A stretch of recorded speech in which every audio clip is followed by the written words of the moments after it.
The dust settled in Jedediah Stone's throat, a fine grit coating a thirst that was days old. He lay flat against the rock of the overlook, the sun a hammer against his back, and watched the alkali pan shimmer below. Nothing moved. Not a lizard, not a damned hawk. For 2 days, he'd tracked the man with the stolen survey maps, and for 2 days, the trail had been cold iron. Below him, the terrain of the New Mexico badlands offered no charity, a maze of arroyos and hoodoos that could swallow a man whole. Jed worked a piece of jerky in his jaw, his eyes tracing the heat haze. He was a patient man, because the frontier demanded it. Patience or a quick grave. He shifted his weight, the leather of his gun belt groaning softly. 6 rounds in the Colt, 12 in his belt loops. A canteen a quarter full. Enough to get back to dusty redemption, but not enough to chase ghosts. A debt was a debt, though, and Jed always paid what he owed. The man he tracked, Silas Croft, worked for Colonel Valerius, the same man who had left Yet's partner to die outside of Tucson 3 years prior. A debt of blood to be paid in kind. Croft was just the first installment. Jed slid backward from the ledge, his worn boot heels finding purchase on the scree. Dust, weight, wind, recoil, these were the certainties. He moved with a practiced economy, wasting no motion, his silhouette low against the jagged horizon. The land was an opponent, every bit as dangerous as a man with a gun. It set the terms, laid the traps. Jed understood its language of dry washes and sudden drop-offs. He moved through the canyons not as a trespasser, but as a man who knew the cost of entry. It was nearly dusk when he found the tracks again, not Crofts, but smaller, shod hoofprints moving with a desperation that churned the soil. He knelt, tracing the edge of a print, a thrown shoe, 3 nails still in. The horse was running itself lame. He followed, his pace quickening as the light began to fail. The trail led into a box canyon, a natural trap.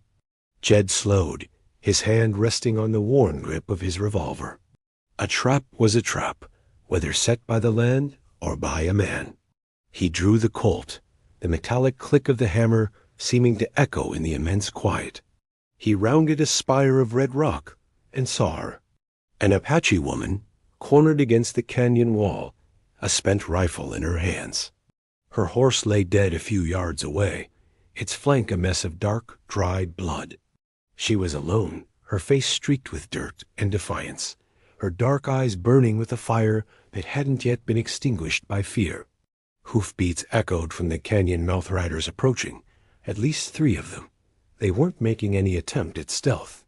They were herders, not hunters, cocky. The woman looked from the approaching sound to Jed, her expression unreadable. She didn't raise the useless rifle. She measured him, her gaze as sharp and discerning as his own. Jed gave a slight shake of his head, a silent signal not to waste the effort. The riders appeared, silhouetted against the dying sun. Croft wasn't among them, just hard men in Valerius's pay. They saw Jed and pulled up, rifles held ready across their saddles. "This ain't your affair, tracker," the lead man called out, his voice rough. "The colonel wants the girl." The woman's eyes flickered to Jed. Her voice was low, strained, but carried a strange weight, a tactical clarity. "He wants the ledger I carry. Proof of the lands he stole, the men he killed." She didn't look away from him, her focus absolute. "If you protect me from him, I'll belong to you forever." The words hung in the dry air, an oath forged in desperation. Jed didn't flinch. He understood the language of vows made on the edge of a grave. It wasn't about ownership. It was about alliance. A life for a life. He thought of the debt he owed, the one Valerius had signed in his Parker's blood. He looked at the hard men, then at the woman. Her name was Nita, though he didn't know it yet. All he knew was that his cold trail had just caught fire. He raised the Colt, the barrel steady. "Ride on," he said, his voice flat. It wasn't a request. The lead rider laughed, a short, ugly sound. "That's your final word?" Jed didn't answer. He thumbed the hammer back. The sound was all the reply they needed. The first gunshot shattered the twilight stillness. It wasn't his. It came from the canyon rim above them. One of the riders grunted and toppled from his saddle, a dark stain spreading across his chest. Yet's eyes snapped up, searching the rocks. A second shot, and another horse went down, screaming. The remaining riders panicked, firing wildly into the rocks as they wheeled their horses around and galloped back the way they came. The woman, Nita, seized the moment.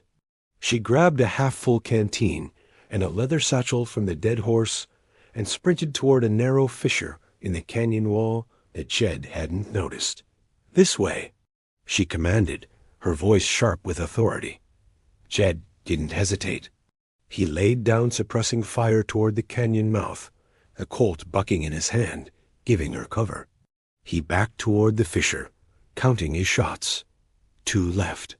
He reloaded on the move, his gloved hands pushing fresh cartridges into the cylinder, an automatic practiced motion.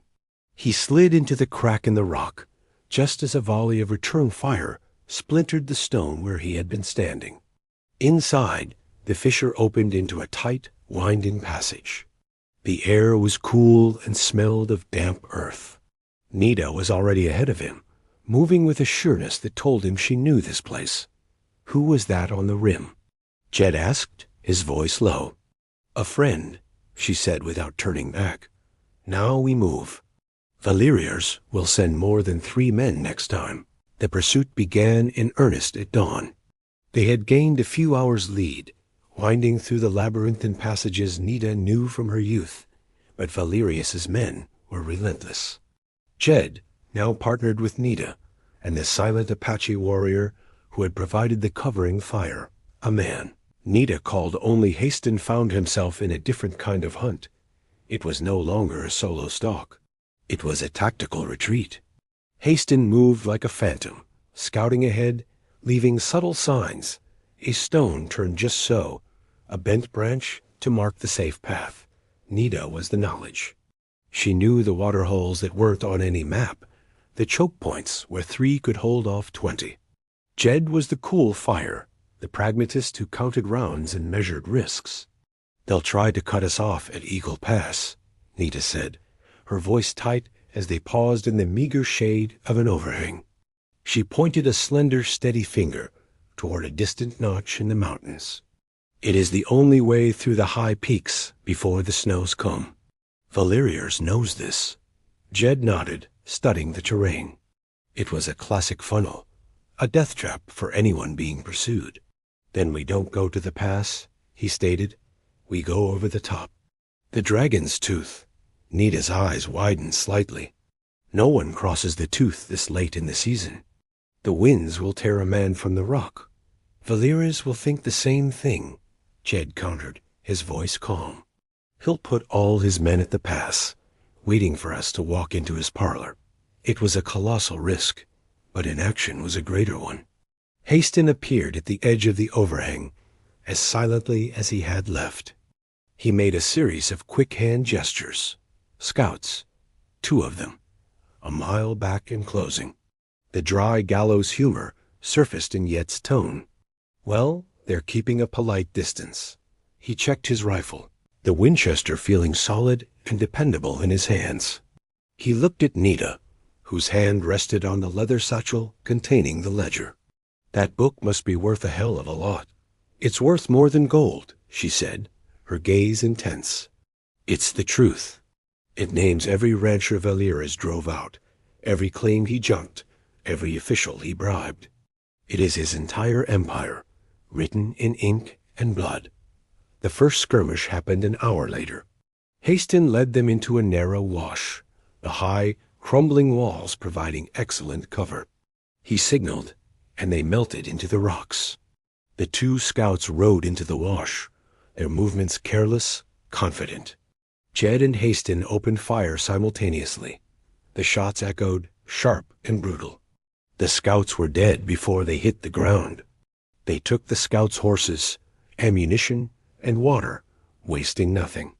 "They'll know we're here now," Nita said, her face grim as she cinched the saddle on her new mount. "Good," Jed replied, swinging into the saddle. "Let them know we bite back." Their flight took them to Silver Creek, a ghost town moldering in the shadow of the Dragon's Tooth. Its collapsed storefronts and wind-hollowed cabins offered a fragile sanctuary. They made camp in the ruins of the old assayer's office, the thick stone walls providing cover from the biting wind that swept down from the high peaks.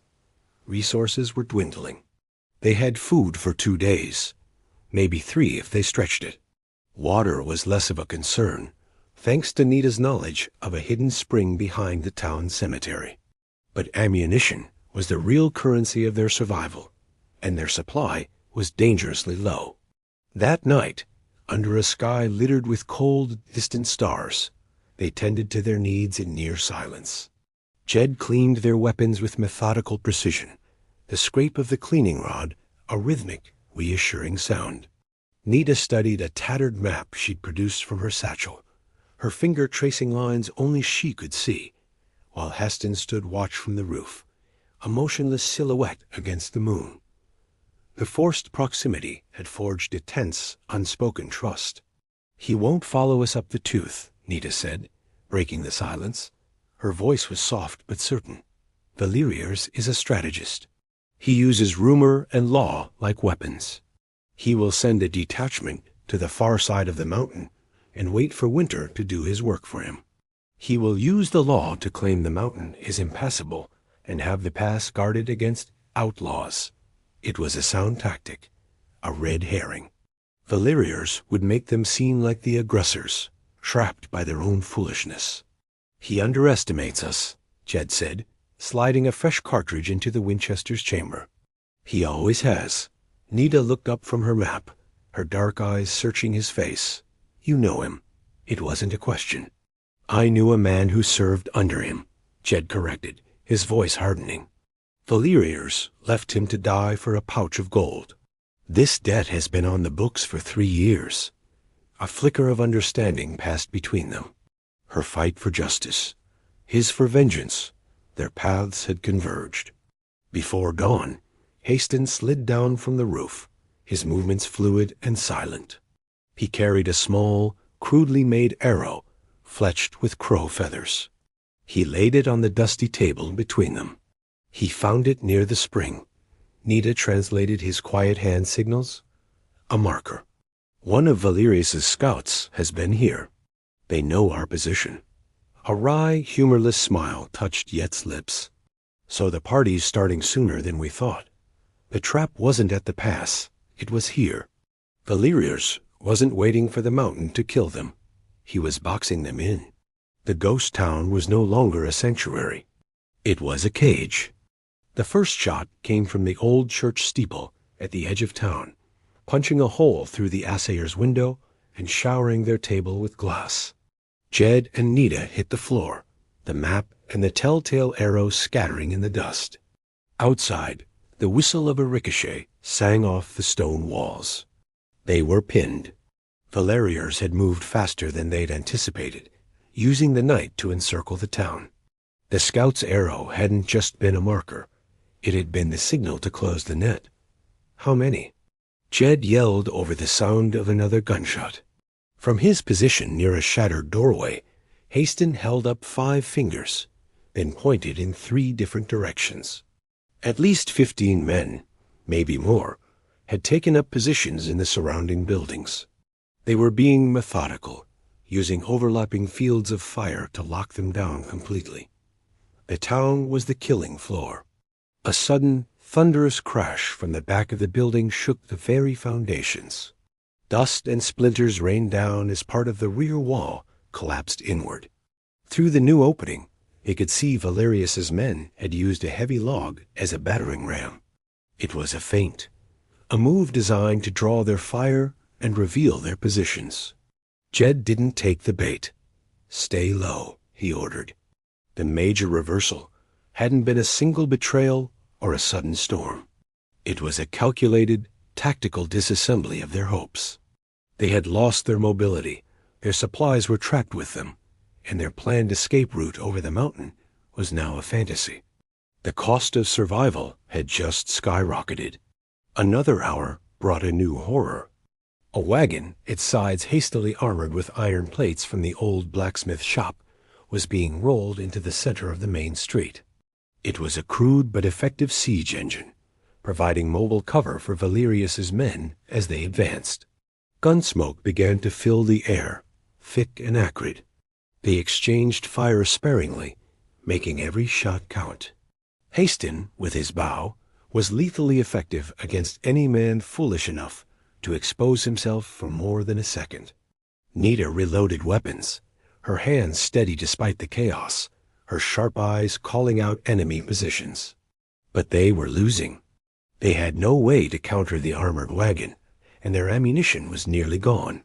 It was then that the true nature of the trap became clear. A voice boomed across the dusty street, amplified by the surrounding buildings. It was Colonel Valerius himself. "Jedediah Stone, I know you're in there. A pointless death for a pointless debt. Give me the woman and the ledger, and I will let you ride out of here with your life." Jed knew it was a lie. Valerius left no loose ends. But the offer wasn't for him. It was for his allies. A seed of doubt, a test of their fragile alliance. He glanced at Nita. Her face was set like stone, her jaw tight. "He thinks our bond is as worthless as his word," she said, her voice a low growl. The ground beneath them suddenly trembled, a low, deep rumble that had nothing to do with the gunfire. A section of the floor near the old vault gave way, crumbling into a dark, gaping hole. The town, it turned out, had one last secret: the abandoned silver mine it was built upon. The siege above was now the lesser of two evils. Their options had narrowed to one: go down into the darkness or die in the light. The decision was instant. To stay was to be slaughtered. The mine shaft was their only path. Hastin was the first to drop into the hole, disappearing into the blackness without a sound. Nita followed, clutching the satchel to her chest. Jed went last, firing his final 3 rounds toward the advancing riflemen to cover their descent before swinging his legs over the edge and letting go. He landed hard on a pile of loose rock and dirt, the impact jarring his bones. The air was cold and dead, thick with the smell of wet stone and decay. Above, the square of dusty light that was their entry point shrank as gunfire peppered its edges. Nita had already struck a match, its flare revealing a small, timber-braced cavern. A lantern, miraculously intact, sat on a nearby crate.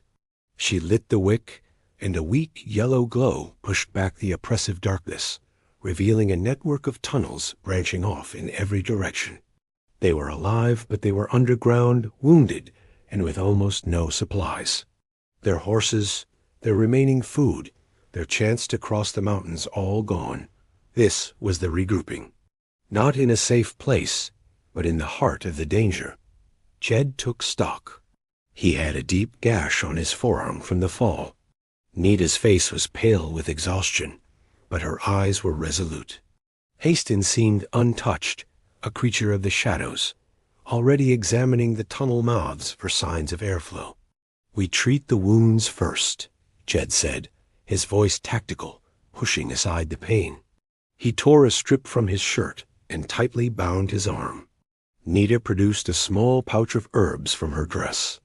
She crushed them between 2 stones, and mixing the paste with a few drops of precious water from her canteen, applied it to Yet's wound.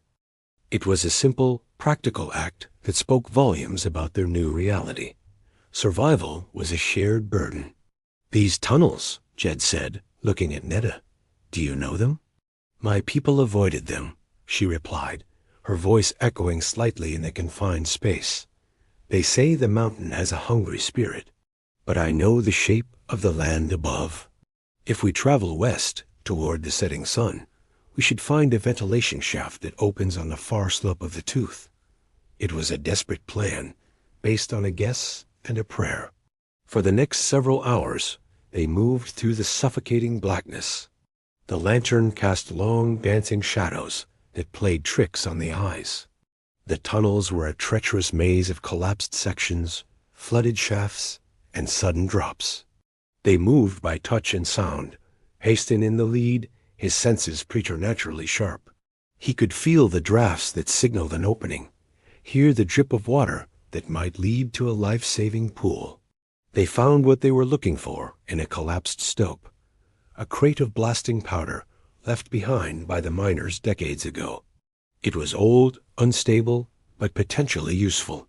Jed and Hastin carefully wrapped several sticks in oilcloth, improvising fuses from strips of cloth soaked in lantern oil. Their new plan was forged in whispers, a risky gambit born of necessity. Valerius would have men covering every known exit, so they would have to make their own. They would use the powder not to fight, but to escape, to blast their way through a weak point in the rock near the ventilation shaft Nita hoped to find, creating a rock slide, a diversion to draw Valerius's men away from their true exit point. It was a plan that relied on split-second timing and a great deal of luck. There was no room for error. The land had become their enemy, but it could also be their weapon. The gauntlet was the final ascent through the upper workings of the mine. The air grew thinner, colder, and a faint, almost imperceptible current told them they were getting closer to the surface. Hastin led them up a series of rotting wooden ladders, the rungs groaning under their weight. In the distance, they could hear the faint, rhythmic tink-tink of hammer on stone. Valerius wasn't just waiting above. He had men trying to dig them out. The ticking clock was now a hammer, chipping away at their last chance. They reached the base of the main ventilation shaft, a vertical tunnel of darkness that rose hundreds of feet. A rusted iron ladder was bolted to one side, slick with moisture. This was Nita's landmark. From here, she directed them to a side tunnel, a dead end according to the mine's original layout. Here, she whispered, running her hand along the rock face. The rock is thinnest here. On the other side is a steep scree slope. It was time. Hastin, carrying the satchel with the ledger, began the perilous climb up the main shaft. His job was to get clear, to protect the proof of Valerius's crimes. If he fell, they all failed. Jed and Nita remained below to set the charge. They worked by the dim light of the lantern, their movements precise and economical. Jed packed the blasting powder into deep fissures in the rock wall, his hands steady. Nita laid the improvised fuses, her fingers surprisingly deft. There was no conversation, only the shared understanding of the task. Every detail had been planned in the dark tunnels below. The length of the fuses, the placement of the charges, the timing, all calculated to create a controlled chaos. They were rigging the terrain itself to be their accomplice. Ready? Jed asked, his voice a low rasp. Nita nodded, her eyes reflecting the lantern light. She held a single unlit match in her hand. They had one shot at this. Jed looked up the shaft where Hastin had disappeared. By now, he should be near the top. He gave it another 10 seconds, a silent count in his head. Then he looked at Nita and gave a sharp, decisive nod. She struck the match. The sudden flare was blinding. She touched the flame to the 2 fuses. They sparked, hissed, and began to burn down with terrifying speed. "Go!" Jed yelled, pushing her toward the ventilation shaft. He followed right behind her, holstering his empty Colt and grabbing the cold, wet rungs of the ladder. They climbed, hand over hand, their lungs burning from the exertion and the thin air. The fuses seemed to burn faster and faster, a race against gravity and fire. Below them, the twin sparks crawled toward the wall of rock. They were 50 feet up when the world erupted. A deafening roar filled the shaft, and a concussive blast of air slammed into them, nearly tearing them from the ladder. Jed flattened himself against the rock wall, shielding Nita with his body as a shower of rock fragments rained down. A wave of dust and acrid smoke billowed up from below, choking them. The mountain groaned, a deep, resonant tremor that vibrated through the ladder into their very bones. They had ripped a hole in the side of the dragon's tooth. A diversion had begun. Now they had to survive their own escape. The air at the top of the shaft was shockingly cold, a razor-edged wind that cut through their torn clothes and promised the first bite of winter. Hastin was there, crouched behind a granite boulder, the satchel safe. Below and to the east, they could hear shouting as Valerius's men reacted to the explosion and the massive rockslide that had cascaded down the mountainside, just as planned. The diversion had worked. It had pulled the bulk of the colonel's forces toward the chaos. But Valerius himself was too cunning for that. He would know, or soon guess, that the blast was a tactic, not an accident. Jed scanned the terrain. They were on a high, exposed ridge. To the west lay the downward slope, a treacherous expanse of scree and snow-dusted rock that led to the timberline miles below. To the east, back toward the pass, a smaller group of men was already moving, ignoring the diversion and heading straight for their position. At their head was a man on a dark horse, his silhouette unmistakable. Valerius. He had anticipated their move, or close enough. He hadn't taken all the bait.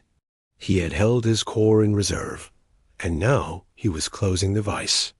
There were 5 of them with him, seasoned hunters spreading out to flank the ridge. They were still out of rifle range, but closing fast.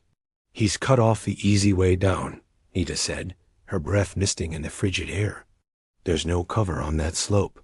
"No," Jed agreed, his eyes fixed on the approaching horsemen. "But there's concealment." He pointed toward a series of deep snowdrifts and rock formations that clung to the northern face of the ridge, a steeper, more dangerous path, but one that offered shadows and the element of surprise. The final showdown wouldn't be on an open field at high noon. It would be here, on the roof of the world, with the wind as their only ally. They made their final preparations. Hastin handed Nita his bow and a quiver with a handful of arrows. He himself kept only a knife. He would be the close-quarters fighter if it came to that. Nita checked the bowstring, her movements fluid and practiced. Jed took stock of his own resources, a knife, his fists, and the terrain itself. He had no rounds left for his Colt. This fight would be decided by tactics and will, not by firepower. He looked at Nita, then at Hastin. A simple creed, spoken in plain speech, passed between them without a word. "We cross by dawn. No one gets left. If I fall, ride." The words were in their eyes, in the set of their jaws. Jed picked up a heavy, flat stone, testing its weight. He had a plan. It was a brutal, simple plan that used Valerius's own aggression against him. They would let the hunters come to them. Valerius and his men crested the ridge, their rifles ready. They saw the tracks leading toward the northern face and followed, confident their prey was trapped. Jed, Nita, and Hastin were nowhere to be seen, having melted into the snow and shadows of the rocky slope below the ridgeline. They had set in ambush. Nita was positioned 50 yards down, hidden in a cleft between 2 snow-covered boulders, bow drawn.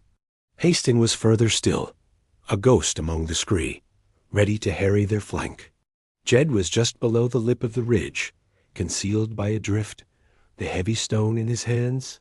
He was the trigger. He waited, his breathing slow and steady, ignoring the burning cold. The lead man, a big brute with a thick beard, walked almost directly over him. Jed surged up from the snow. He brought the stone down on the back of the man's skull with savage force. The man crumpled without a sound.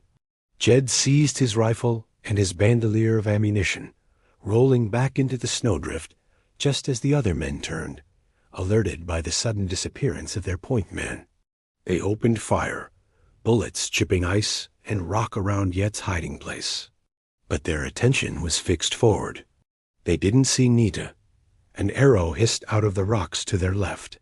One of the riflemen cried out and fell, clutching the shaft buried in his throat. The shot was perfect. Valerius roared an order, and 2 of his men charged toward Nita's position, firing blindly into the rocks. This was the moment Hastin had been waiting for. He broke from cover on their far right, sending a shower of loose rocks tumbling down the slope. The two men, startled by the new threat, hesitated for a half-second. It was all Nita needed. Her second arrow took one man in the chest. He stumbled backward and fell, sliding down the icy slope. The other man turned back toward Hastin, raising his rifle, but Jed was already there. He had used the chaos to move, flanking them. A single shot from the captured rifle, and the man went down. Now it was just Valerius and one remaining gunman. The colonel, ever the strategist, didn't charge. He and his man took cover behind a rocky outcrop, pinning Jed and Nita in a crossfire. Bullets whined around them, kicking up snow and stone fragments. The fight devolved into a deadly stalemate, 2 against 2, across 100 yards of treacherous frozen ground. The decisive choice fell to Nita. While Jed laid down suppressing fire, forcing Valerius and his man to keep their heads down, she began to move.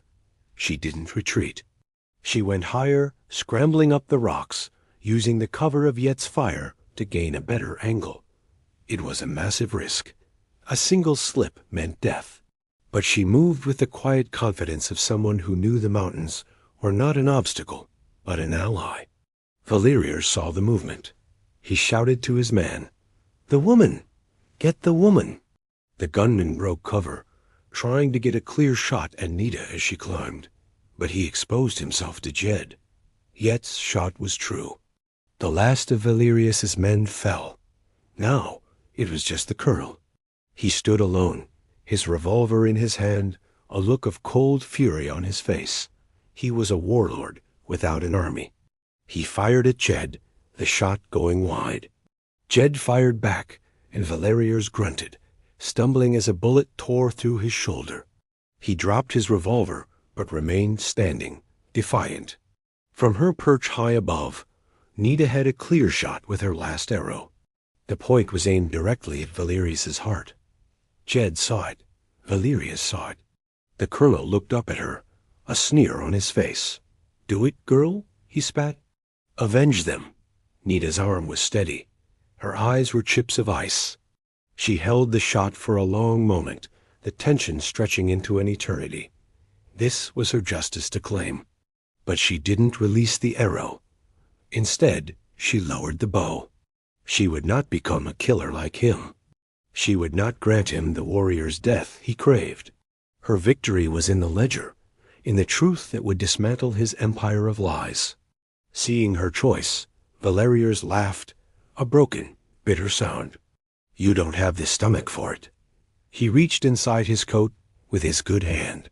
Jed shouted a warning, but it was too late. Valerius pulled out a small derringer. He wasn't aiming it at them. He put the barrel under his own chin. He would not be captured. He would not face the justice of the law he had so long perverted. The final gunshot was small and flat in the vast, windy silence of the mountain peak. The warlord of the badlands fell, his own hand delivering the final debt payment. The confrontation was over, decided not by brute force, but by a woman's refusal to kill and a tyrant's refusal to be judged. The victory felt cold and empty, the wind whipping away the last traces of gun smoke. The silence that followed was heavier than the gunfire had been. It was the silence of aftermath, of costs tallied. Jed slowly walked over to where Valerius lay. The snow around him stained a dark, final red. He kicked the derringer away and stood there for a long moment, the wind tearing at his clothes. The debt was paid. The 3-year weight on his soul had lifted, but it left behind a hollow ache. There was no triumph, only the quiet end of a long and bloody road. Nita and Hastin made their way down from the rocks. Nita retrieved her bow, her face unreadable. Hastin picked up the satchel that had been dropped in the final exchange, its leather strap broken. He handed it to her. She clutched it to her chest, the weight of the ledger both a burden and a promise. They tended to their wounds without speaking. Yet's arm was bleeding again, and Nita had a long, shallow cut on her cheek from a rock splinter. They used the last of their water to clean the wounds, and the last of their makeshift bandages to bind them. The sun was beginning to set, painting the snow-covered peaks in hues of orange and purple. The beauty of it was a stark contrast to the ugliness of what had just transpired. "It is done," Nita said, her voice barely a whisper against the wind. "His power dies with him. The ledger will see to that. It will go to the territorial marshal in Santa Fe." Jed nodded, his gaze distant. "He never would have let you get it there. And you," Nita said, turning to face him fully, "you had a debt." "I did," Jed confirmed. The truth of it all lay bare between them. Her quest for her people's justice, his for a friend's memory. Their paths had been forged by the same man's cruelty. She looked at him, her dark eyes searching his.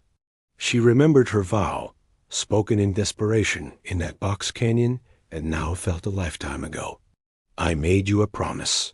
"You did," Jed said again, his voice soft. "A promise of alliance. You kept your end. Hastin, too. We survived." That's enough. He understood the meaning behind her words then, and he was releasing her from them. It had never been about ownership. It was about a shared fight, and that fight was over.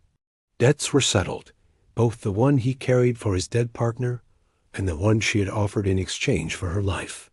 The cold reality was that they were 3 survivors on a frozen mountain, with a long and dangerous journey still ahead.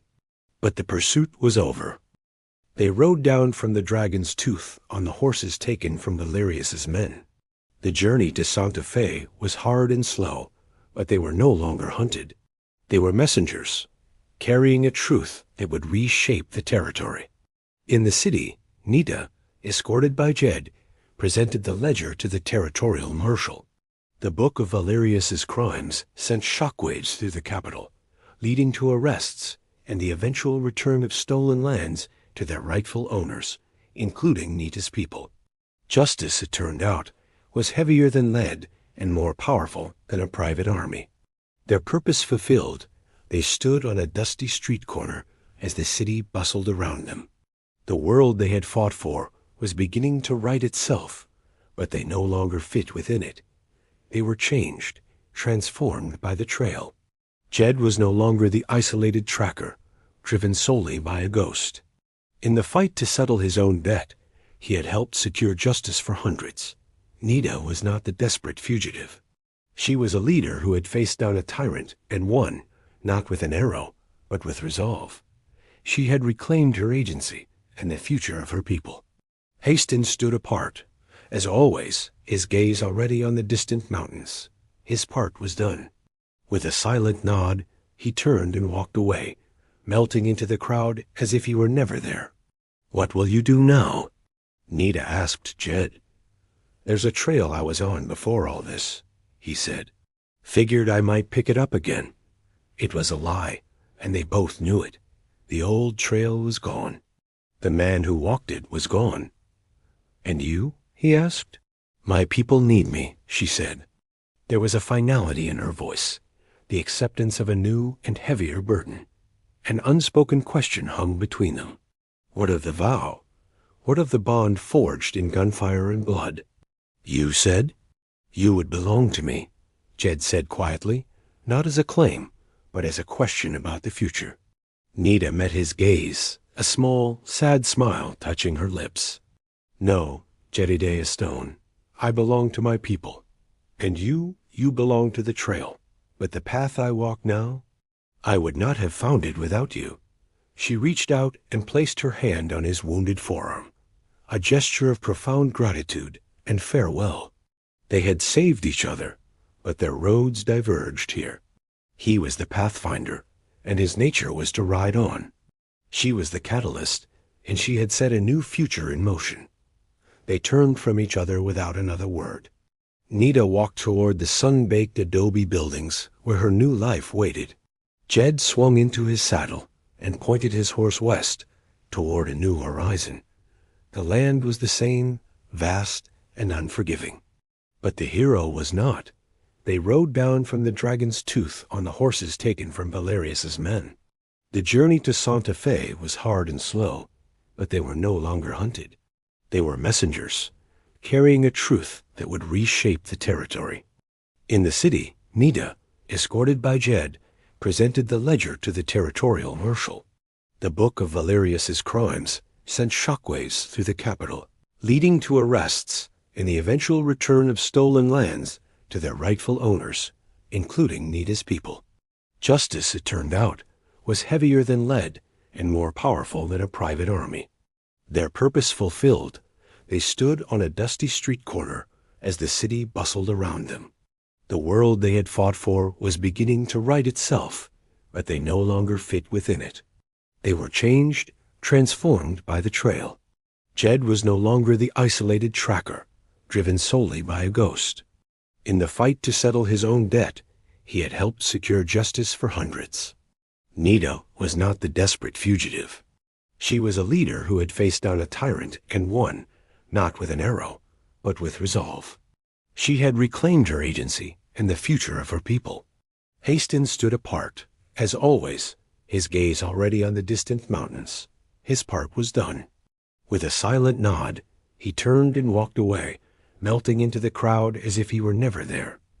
"What will you do now?" Nita asked Jed. "There's a trail I was on before all this," he said. "Figured I might pick it up again." It was a lie, and they both knew it. The old trail was gone. The man who walked it was gone. "And you?" he asked. "My people need me," she said. There was a finality in her voice, the acceptance of a new and heavier burden. An unspoken question hung between them. What of the vow? What of the bond forged in gunfire and blood? "You said you would belong to me," Jed said quietly, not as a claim, but as a question about the future. Nita met his gaze, a small, sad smile touching her lips. "No, Jedediah Stone, I belong to my people. And you belong to the trail. But the path I walk now, I would not have found it without you." She reached out and placed her hand on his wounded forearm, a gesture of profound gratitude and farewell. They had saved each other, but their roads diverged here. He was the pathfinder, and his nature was to ride on. She was the catalyst, and she had set a new future in motion. They turned from each other without another word. Nita walked toward the sun-baked adobe buildings where her new life waited. Jed swung into his saddle and pointed his horse west toward a new horizon. The land was the same, vast and unforgiving. But the hero was not.